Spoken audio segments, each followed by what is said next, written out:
วันดีสนุกฟรีดีทุกวันวันดีโหลดฟรีได้แล้ววันนี้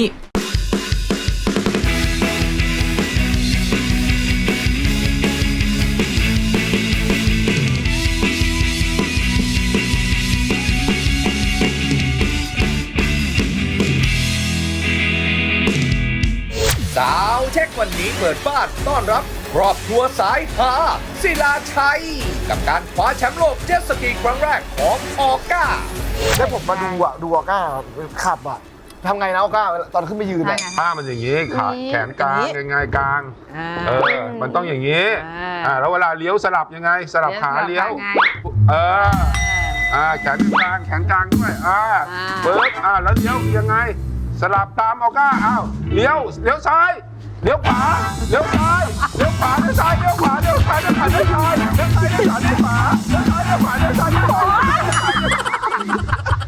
และพบกับนักร้องลูกทุ่งอินดี้ชื่อดังเบนเมืองเลยที่กลับมาพร้อมซิงเกิลใหม่สุดเศร้าคงคาร้อยสายชื่อเพลงอะไรอะคงคาร้อยสายให้ข้ามแม่น้ำกี่ร้อยสายก็ไม่ได้ก็เหมือนเราไปขอขมาแม่น้ำคงคาเนี่ยสักร้อยสายก็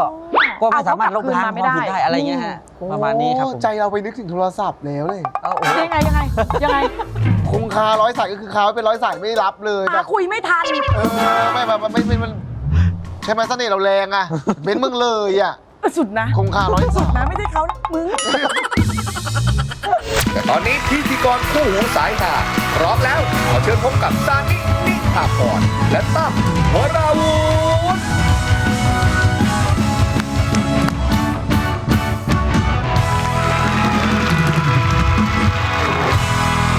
สวัสดีครับต้อนรับผู้ชมเข้าสู่รายการซาวเชฟวันนี้น้องด้อยไปเลยอะทำไมพี่โอ้โหวันนี้คือเราต้องบอกว่าแขกรับเชิญเราคือความภาคภูมิใจของคนไทยสุดๆผมยอมให้เด็กคนนี้ นี่คือคนที่เขาเรียกว่าสร้างความภาคภูมิใจให้กับนอกจากคนไทยแล้วยังสร้างความน่าทึ่งให้กับคนทั้งโลกถูกต้องเพราะเขาคือแชมป์โลกเจ็ตสกีที่อายุน้อยที่สุดในโลกและในประวัติศาสตร์วงการเจ็ตสกีไทยต้อนรับครอบครัวศิลาชัยออก้าแม่จูนและพ่อป้อน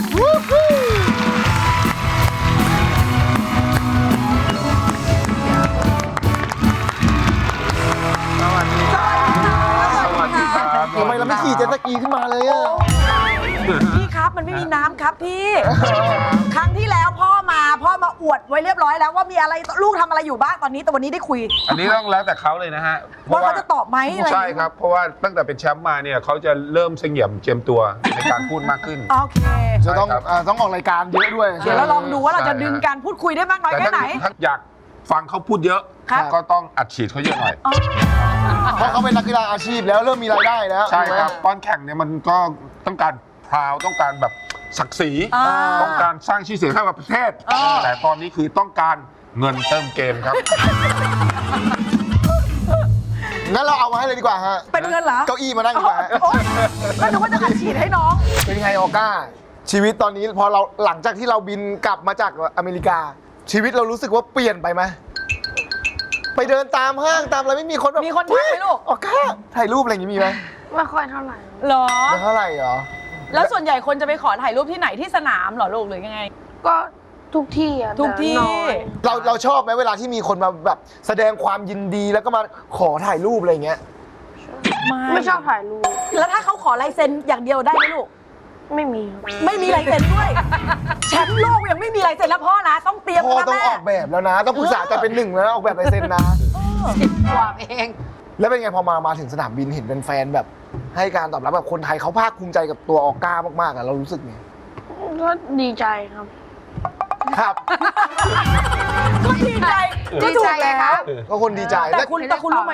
เขาตอบไม่เก่งแต่เขาอย่างอื่นเก่งไงเขาเป็นแชมป์โลกแต่ว่าต้องบอกว่าตอนนี้ในระหว่างนี้คือก็ซ้อมอยู่เพื่อที่กำลังจะรอแข่งตอนเดือนพฤศจิกายนก็มีแมตช์ต่อไปฮะที่เราจะแข่งในอีก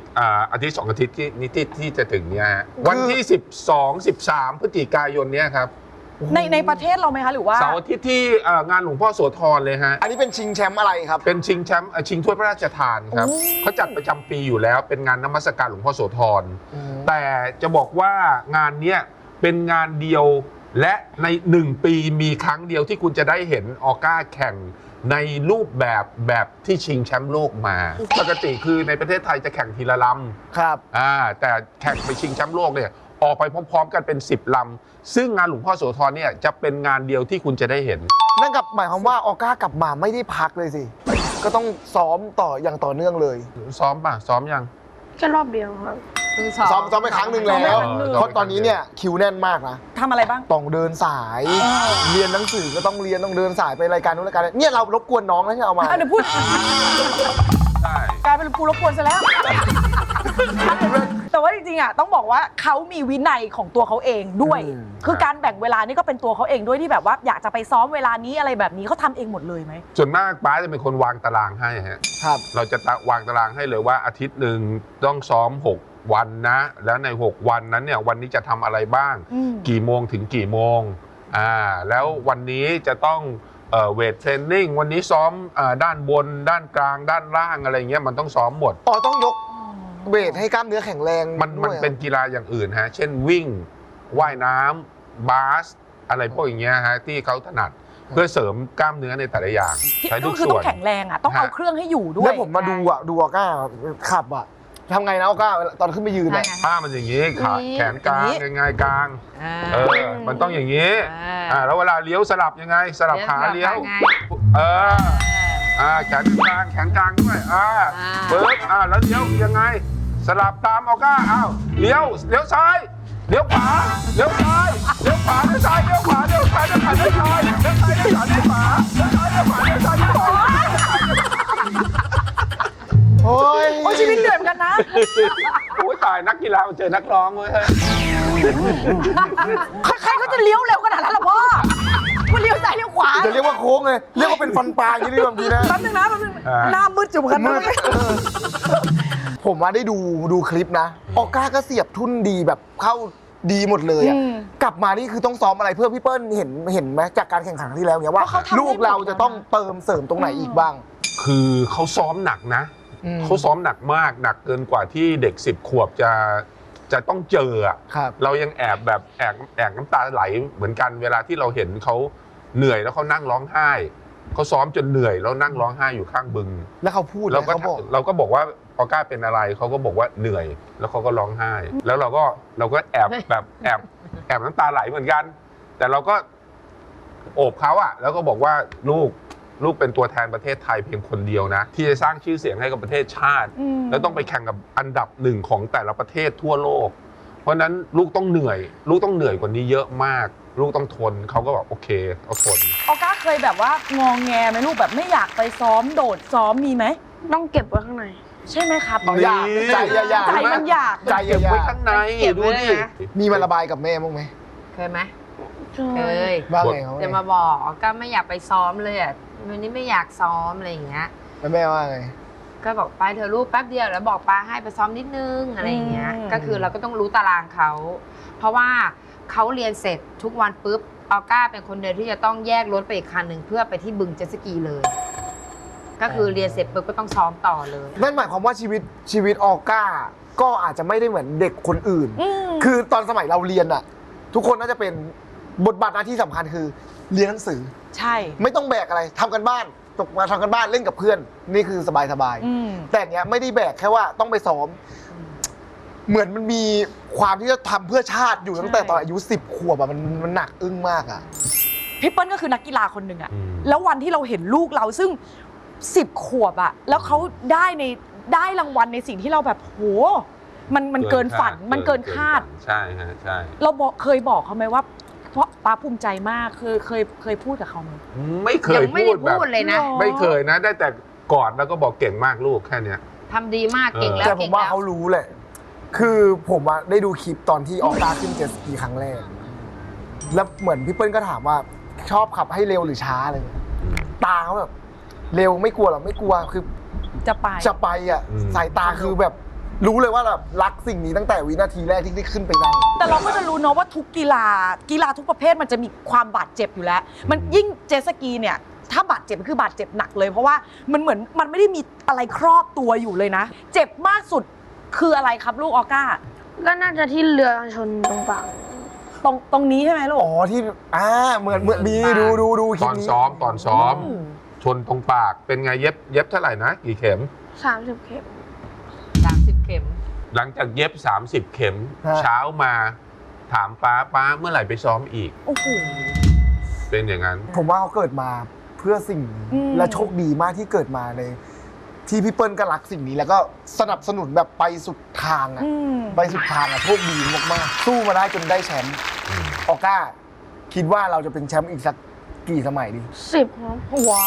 10 สมัยก็คือว่า 10 ปีไปเรื่อยๆแชมป์10เป็น 10 ปีเลย คิดว่าทำได้ไหมครับ ได้ครับ ต้องลองมันต้องสู้ใจมาแล้ว กำลังใจอะเป็นสิ่งสำคัญ ใช่ ว่าพ่อแม่ก็ให้กำลังใจ ถูกแต่กำลังใจไม่พออ ม สิ่งที่ลูกอยากได้คือกำลังเงินค่ะ ตอนนี้ตั้งแต่เขากลับมาเนี่ยเขามีขออัดฉีดเพิ่มไหม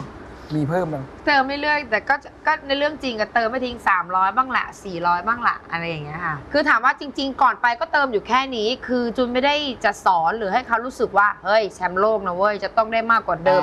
ไม่เขาเข้าบ้านเหมือนเดิมกลับมาถึงเมืองไทยเขาก็ยังไม่รู้สึกรู้สาอะไรว่ามันคือแชมป์โลกมันคือยังไง เพราะว่าอะไรเขาไม่ได้มีโซเชียล อืม เขาไม่มี Facebook เขามี IG ก็จริงแต่ไม่เล่นเขาไม่ได้มาอัปเดตเขาไม่ได้อะไร TikTok ก็ไม่ได้ตัวนี้ติดเกมเตะบอลอย่างเดียว แล้วทำไมมันต้องเติมมาออก้าเกมฟุตบอล มันเติมซื้ออะไรอ่ะ ได้ตัวดีขึ้นแล้วก็ชนะเขา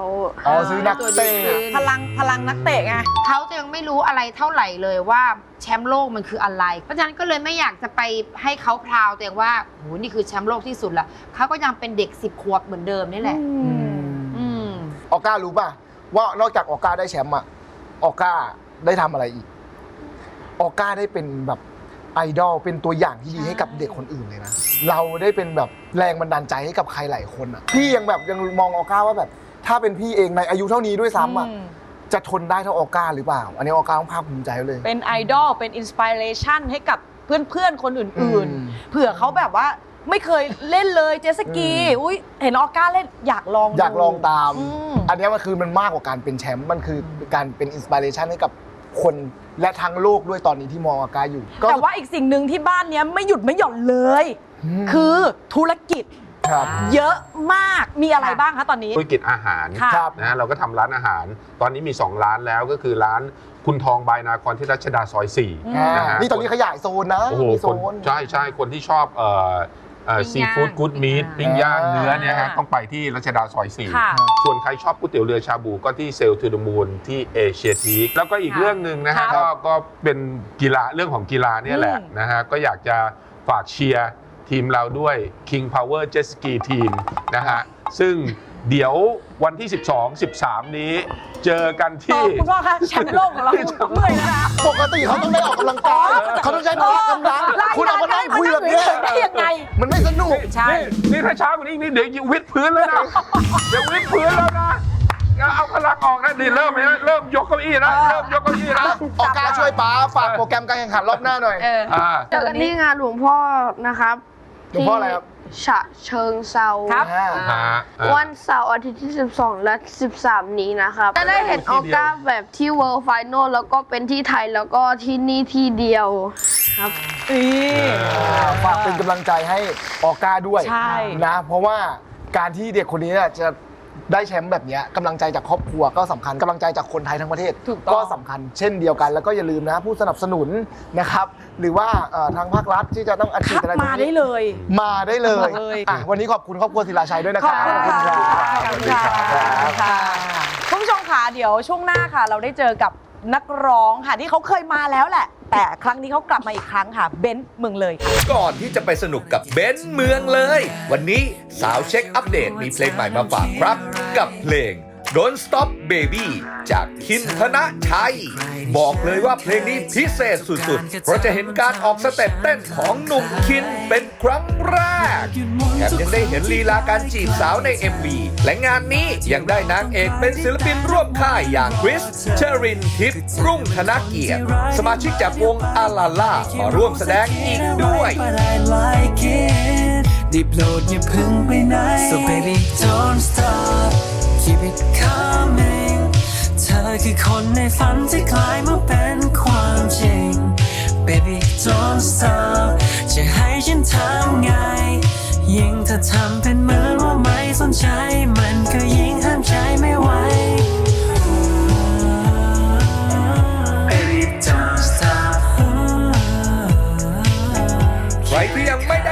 ก็สามารถเข้าไปดูได้ที่ YouTube Official White Music แต่ตอนนี้กลับไปรับชมความสนุกจากพวกเราซาวด์เช็คกันต่อได้เลยครับ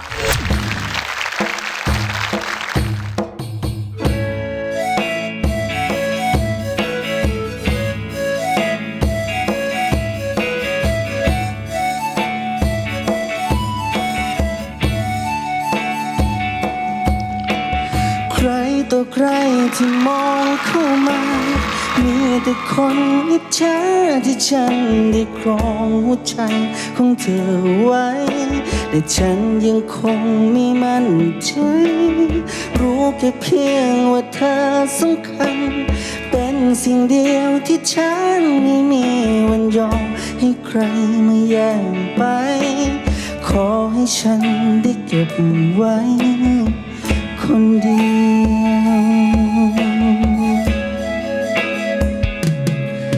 ฉันจึงเป่าคาถาเพื่อให้เธอหลงไหลที่ท้องที่แปะหน้าฉันทำให้เธอคลั่งไคล้จะขอเอาความรักฉันมาผูกไว้ในหัวใจจะมีแต่ฉันจะเป่าคาถาเพื่อให้เธอหลงรักให้ลืมผู้บ่าวเป็นร้อยที่มันคอยมาทักและขอให้ความรักนี้ไม่มีเสื่อมคลายขอให้เธอรักฉันคนเดียวตลอดไปไม่มีใครอีกแล้วที่ทำฉันรักอยากขอให้รักฉันบังสายตาให้เธอมองมาที่ฉันคนเดียวจะได้ไหมไม่อยากให้เธอหลงรักใครนอกจากฉัน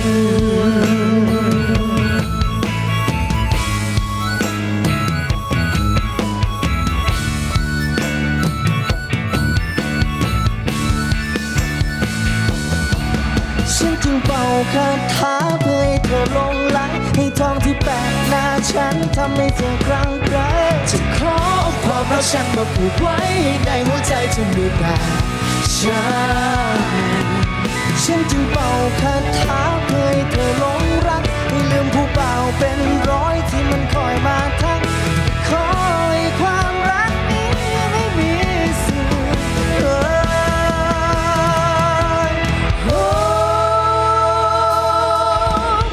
ขอให้เธอรักฉันคนเดียวตลอดไป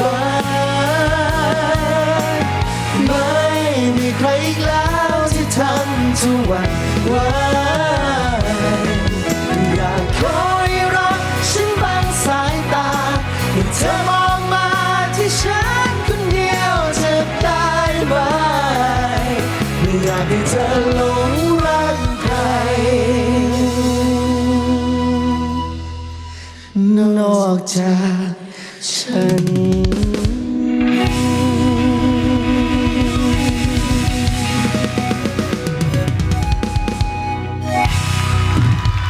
นานาทองเบนซ์เมืองเลย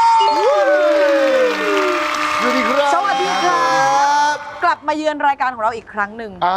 แน่นอนแหละเวลามาเยือนรายการเราก็ต้องมีเพลงใหม่มาฝากเรา ถูกต้อง เดี๋ยวนี้ได้พูดคุยกันแน่นอนเอาเก็อีเข้ามาก่อนดีกว่า มาเลยครับ เชิญครับวันนี้แน่นอนแหละเราคุยถึงเรื่องเพลงใหม่กัน ถูก นะฮะแต่ว่าเพลงที่เลือกมาฟีเจอริ่งเมื่อกี้นี้ณหน้าทองทำไมถึงเลือกเพลงนี้ครับ เพลงนี้รู้สึกว่ามันแบบเป็นคนพื้นเพเดียวกันด้วยกับไอ้ บ้านเดียวกันเหรอ คือเป็นบ้านแฟนอยู่ใกล้ๆกันครับเขาอยู่101 ครับ ครับซึ่งแบบว่ารู้สึกว่าเขาน่ะเอาเคยอีสานน่ะพวกพินพวกอะไรมา มันเป็นเสน่ห์ แล้วเรารู้สึกว่าเฮ้ยเราก็คนอีสานนะ อืม เราอยากร้องแบบแนว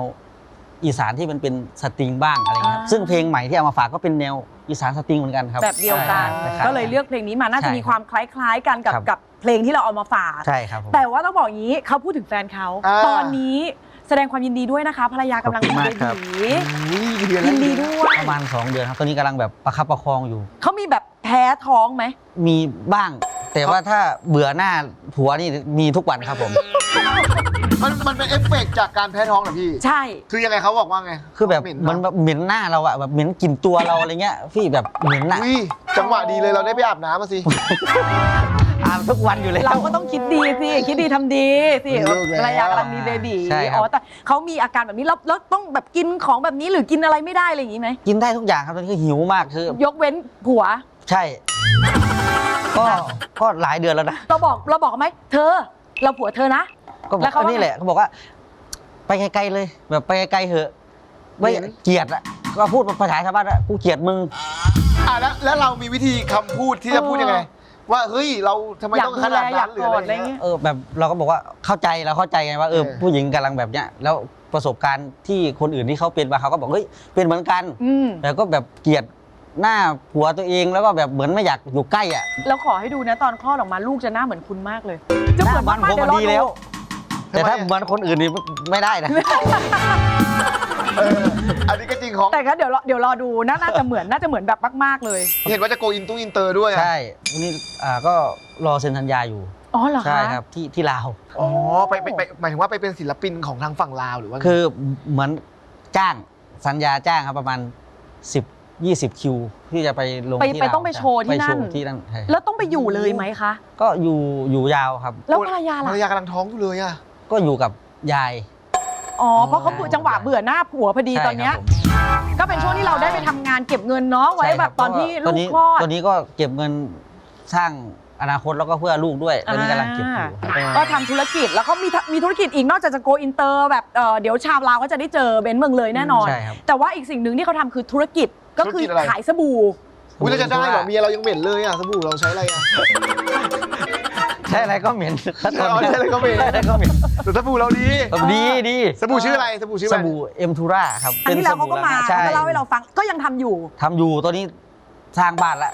ออฟฟิศเสร็จ สร้า เรี ง ยบร้ บ้า อน ย ให้ยูสบู่อยู่ ขายสบู่เนี่ยขายดี ได้ จึงมีรายได้เนี่ยมาสร้างบ้านครับ ถูกต้อง โอเค ครับ อ่า ก็เรียกว่าทำหลายอย่าง แต่ก็ยังมีเวลา ใช่ ไม่ทิ้งงานเพลงเลย ถูก เพลงที่เอามาฝากเราวันนี้เป็นเพลงแนวไหนยังไง เป็นเพลงแนวที่เบนซ์ยังไม่เคยทำก็คือ เอามาผสมสตริง และเครื่องดนตรีต้องมีแบบว่า2วัฒนธรรมมาเกี่ยวข้องกัน ใช่ก็มีเพลงที่จะใส่เป็นปีภูไทยเข้าไป แต่เห็นบอกว่าเพลงนี้เศร้ามากเลย พี่ตะเขาจะวางไว้ว่าเพลงนี้เป็นเพลงที่จะสื่อออกมาในทางที่ว่า เราทำผิดกับผู้หญิงคนนึงแบบมาก ๆ แล้วทีเนี้ยเราก็แบบพยายามขอร้องให้เขากลับมาหาอะไรเงี้ยแต่ว่าต่อให้เราทำอะไรก็ช่าง ก็ไม่สามารถจะลบล้างบาปที่เราทำกับเขาอะไรเงี้ยครับ ชื่อเพลงอะไรนะครับ คงคาร้อยสาย ให้ข้ามแม่น้ำกี่ร้อยสายก็ไม่ได้ ก็เหมือนเราไปขอขมาแม่น้ำคงคาเนี่ยสัก100 สายก็ไม่สามารถลบล้างความผิดได้อะไรเงี้ยฮะประมาณนี้ครับผม ใจเราไปนึกถึงโทรศัพท์แล้วเลย โอ้โห ยังไง คงคาร้อยสายก็คือคาไว้เป็น100 สายไม่รับเลยแบบ คุยไม่ทัน ไม่มันใช่ไหมเสน่ห์เราแรงอะเบ้นมึงเลยอะ สุดนะ คงคาร้อย สุ สา ด ย นะไม่ใช่เขานะมึง เอาแม่น้ำคงคานะมาเปรียบเทียบ ครับ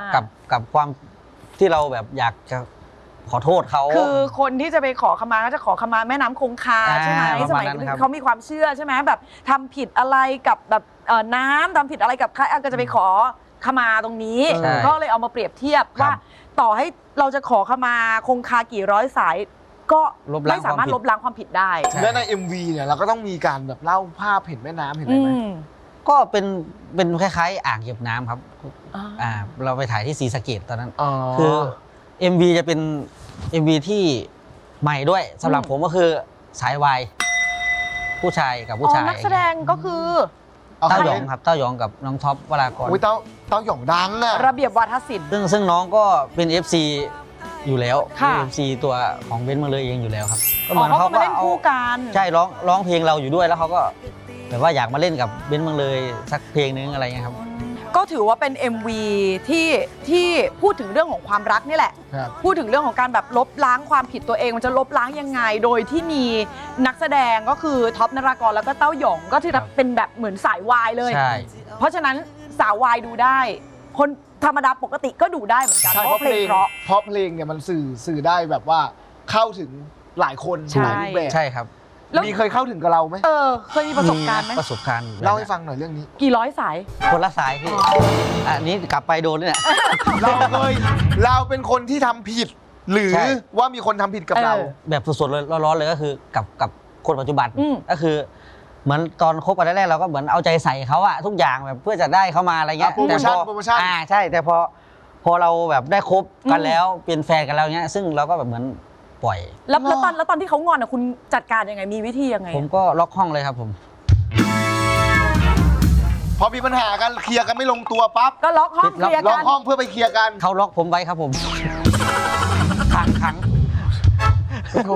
หมดกัน ไป ผู้ ทาง นำคร นั้ อน บครัว ไปทางนั้นซะแล้ว หมดกันเลยช้างเท้าหน้า ก็เลยอาจจะร้องเพลงนี้ได้อินขึ้น ใช่ เพราะจริงๆเราก็ผ่านเรื่องราวแบบ ใช่ นี้มาอยู่ คือ แล้ว คือเราอะรักมากเลยรักมากแต่ว่าเราอายุเยอะ อืม คือประมาณ3เราก็32แล้วรู้สึกว่า ไอ้วัย อยาก กุ๊กกิ๊กมันอาจจะ ไม่ น้อย มั ล น ง มัน เนาะ น้อยลงเพราะว่าเราอยากจะสร้างครอบครัวแล้ว ครับ อยากจะหาเงินมาเพื่ออ ม สร้างครอบครัวเพื่อจะให้แบบเราอยู่ ได้ ที่มั่นคง สบาย อะไรเงี้ยครับ แต่ว่าตัวน้องก็เหมือนแบบว่าเอ้ยทำไมเปลี่ยนไปอะไรเงี้ย อืม แบบไม่ใส่ใจเลยเรื่องเล็กๆน้อยๆเงี้ยผู้หญิงเขาแบบน้อยใจอ่ะแล้วเก็บ วันเนี้ยเขานอนดูคุณอยู่คุณจะบอกเขาว่าอะไร ก็บอกว่าพี่ก็ยังรักเหมือนเดิมนะครับ แล้วก็สิ่งที่ผ่านมาก็พยายามทำเพื่อครอบครัว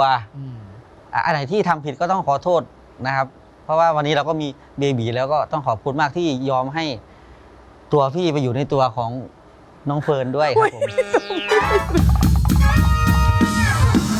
หมายถึงว่ายอมให้เลือดเนื้อเชื้อไขของพี่ อยู่แบบว่าเกิดกับแม่ที่ดีอย่างหนู ใช่ เขาต้องอธิบาย แล้วผมว่าแม่งเห็นภาพหมดเลยอะขอบคุณน้องนะครับที่ยอมให้ตัวพี่เข้าไปอยู่ในตัวของน้อง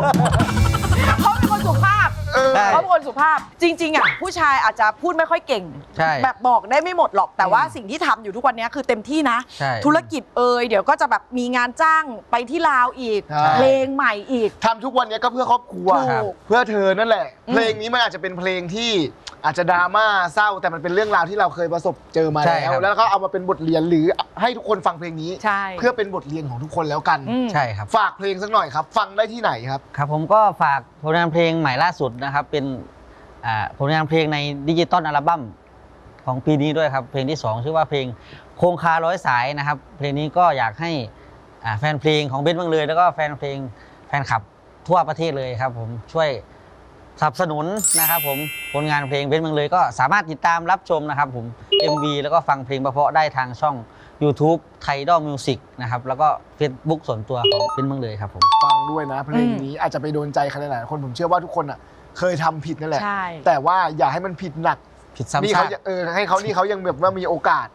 ได้แก้ตัวมีโอกาสได้ทำเพื่อครอบครัวอย่าให้ถึงขนาดนั้น อืม นะครับวันนี้ขอบคุณเบนซ์เมืองเลยมากๆครับ ขอบคุณค่ะ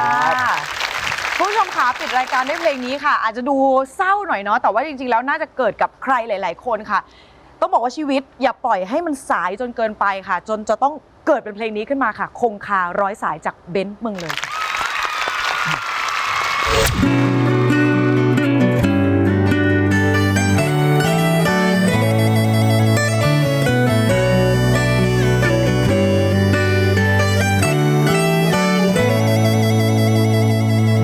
อายหูอยู่ว่ามือนี้ไอายเป็นคนสู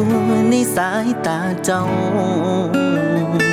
อายหูอยู่อายเฮ็ดเจ้าให้มีน้ำตา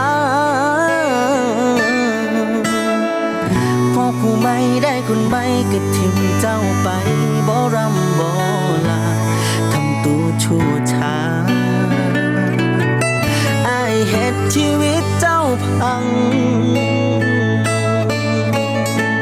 เธอสิหูใจฮักเจ้าหลายก็เป็นมือที่สายสุยาอยากกลับขึ้นไปอย่างร่วมทางกับบ่มีข้ออ้างไปขอคืนดี ต่อให้คงคาร้อยสายเดินล่างบาปอายบ่หล่นมันเป็นย้อนไอ้คนมักสัวมันบ่มักดี เจ้าหักอายปานใดยังทำลายหักเจ้าบ่ใหญ่ดีเจ้าห้องให้ก็ให้ไปตีมือนั้นในบ่หัวสาต่อให้คงคาร้อยสายกันล่างบาปอายบ่ได้ต่อให้อายตายล แล้วไปเกิดใหม่ก็ติดก็ค้างขอโทษในวันที่สร้างไอ้ขอขมาแก่เจ้าทุกหยดน้ำตาเธอสิหูเจ้าของสัวซ้ำมาก็เป็นมือที่เอายังคืนบ่ได้